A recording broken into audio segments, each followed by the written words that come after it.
Pärast teraviljade külvi on tegelikult sügisel jäänud paar olulist taimekaitsevõtet, mida tuleks kindlasti teha.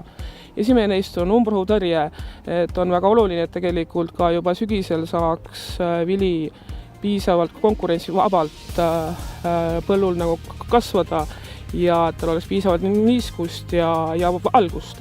Selleks võib kasutada juba tärkamiseelselt selliseid preparaate nagu Komplet või Legacy Pro, mis väga efektiivselt tõrjuvad laialehelisi umbrohtusid ja ka rukikasteine. Nende mõju on ka veel kevadel või siis hiljem tärkamisjärgselt juba näiteks sellist preparaati nagu Flight Forte.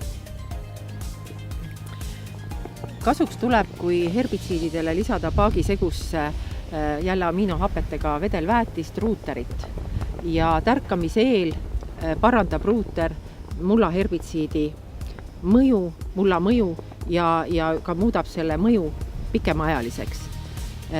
Kui kasutada tärkamisjärgseid herbitsiide ja lisada siis sinna ruuterit umbes 2 liitrit hektari kohta, siis väheneb herbitsiidi võimalik kahjulik mõju taimele ehk stressi tekitav mõju taimele ja taim säästab energiat võrsumiseks ja jõuab siis tugevamaks ja paremini võrsuda enne talve tulekut.